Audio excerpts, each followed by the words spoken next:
はいこんにちは、MD ジャックです。はいです。耳の妖精ミミです。はい、今回は KZ のプレイナードライバー搭載モデル PR3 です。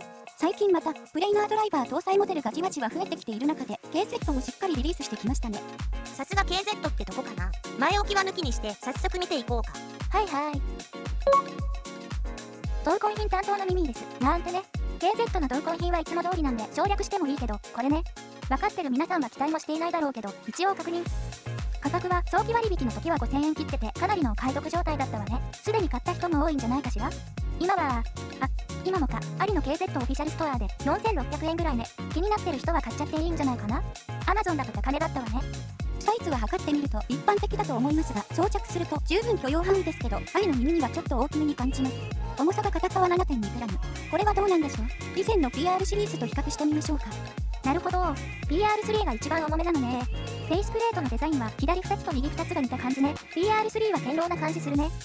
他の角度の比較はこんな感じよ。サイドのデザインも左2つと右2つが同じなのね。ドライバーの配置はどれも同じように見えるわね。PR1 ハイファイは見えないから念書ね。ドライバーサイズは PR シリーズ共通で 13.2mm 自社開発なのね。いろいろ改良が加えられているようだけど、全部見ていくとキリがないので KZ のオフィシャルサイトで確認してね。ではここからは波形を見ながら進めましょう。まずバンドレイヤーチップの比較です。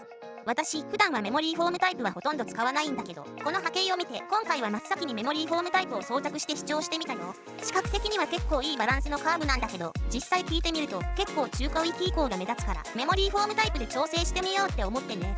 どうでした？長時間使用してると耳が痛くなってきたんで、メモリーフォームタイプはあまり合っていないのかも。でも音質調整としてはありなんじゃないかな。なるほど、それだけ密着度が上がってるってことなんでしょうね。次は数種類のイヤーチップで測定した結果も見てみましょう。PR3 で視聴される際の参考になれば幸いです。PR3 のステムにフィットし、耳への装着感のいいものを選んだ結果、TRN Tips になりました。今回のサウンドチェックや視聴は TRN Tips を使用します。軸が短めで素直な特性ってとこが使い勝手が良く、価格もお安め。ただ軸が短めなのがマッチしないモデルもあるんで、そこは注意が必要だけどね。確かに最近 TRN Tips の出番が増えていますね。続いて他モデルとの波形比較です。なんとなくわかるような、わからないような。わからないんでしょ？素直にジャックさんに聞いてみなよ。えへへ、バレたか？ジャックさん、よろしく。了解。じゃあミミーちゃん、まず下の2つと上の2つで大きく違うとこはどこ500Hz から下の低域の出方かな？そうだね。フェイスプレートのデザインも下にモデルと上にモデルが似た感じで、ここで分断できるかなって思う。PR2 で低域をやや抑えて PR3 でもその傾向は同じように見える。今度は中高域移行で気づいたことがある。 PR1 ハイファイは中高域移行がちょっと控えめ。それを PR1 プロで修正。そう見えるし、実機の聞き比べでもそう思ったよ。改めて聞いてみると PR1 ハイファイ、PR1 プロともになかなか良かったわ。工程のバランスはお好み次第だね。中高域移行が聞こえやすい分 PR1 プロの方が空間が広く感じた。上の2つはかなり似てるね。見たまんまだけど10キロ付近の差が大きいのね。そう、PR2 はプレイナーの特徴でもある広域を少し抑えてきたモデルって印象が強かったよ。レビューした当時、個人的には PR2 の質感はいいなーって思った。ただこれは好みの問題と聞こえ方の個人差があるんで良し悪しではないと思う。ミミーちゃん、ちゃんと分かってたじゃん。もしかしてこれ振りだったの？当たり前じゃん。私を誰だと思ってるの？耳の妖精ミミーよ。はいはい。PR3 についてはサウンドチェックの後に触れることにするよ。で、そのサウンドチェックなんだけど、画面の都合で PR1 ハイファイを除いた3モデルで聞いてみるよ。今回音質調整の基準は PR3、ナイス HCK、グレークラウドにリケーブル、バランス接続で音収録したよ。はい、了解です。ではサウンドチェックいきましょう。音量上がります。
傾向が似ていますけど、その違いは聞き取れたと思います。そうだね。収録音だから空間表現の違いは拾えてないけどね。他モデルとの比較はさっき大体分かったから PR3 の聞いた印象を教えて。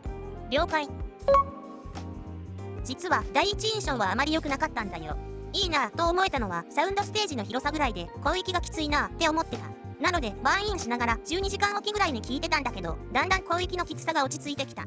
今バーンインが75時間ぐらいのどこの聞いた印象ね。低域量感は程よくタイトさがやや優先。200Hz 付近中心に少し持ち上げてやると厚みが増すが、これは PR1 系のチューニングの傾向とも言える。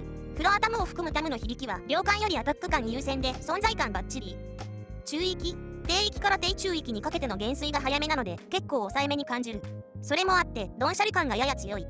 中高域 PR シリーズの多くが 2.5km 付近に1ピーク作っていて、これでボーカルやメロディーラインははっきり出てくる。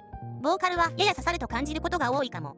もちろんミックス次第だと思うけど、バーンインが進むにつれサウンドステージの広がりもやや落ち着いた感じになってきたけど、それでも空間の広さは特徴だろう。ミディアムやスローな曲がすごくいい感じ。4km付近じゃなく 5km過ぎにもう1ピークあるのも特徴的。広域がきつく感じたらここを少し落とすと効果ある。ブラスのアタックも鋭くスパッと決まるね。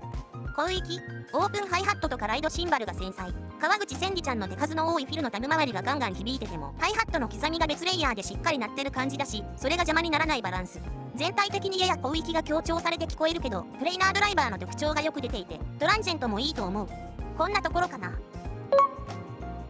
KZ-PR シリーズは無印の PR1 を入れて5本目になると思いますが、最新モデルが絶対的に良いというわけでもなく、音質の傾向が自分に合うものを選べばいいと思います。 PR3 はこのシリーズの中で一番中高域以上が抜けてくる印象ですが、その分やや低域の量感を抑えているので、そのあたりを考慮しつつ購入を検討してみてはいかがでしょうか。でも5000円切る価格なら買いよね。買い。あはは、そうだね。ということで KZ のプレイナードライバー搭載モデル PR3 のレビューでした。ではまた次の動画で。ご視聴ありがとうございました。MD ジャックチャンネルはイヤホンレビューを音と波形た言葉で表現します。チャンネル登録お願いします。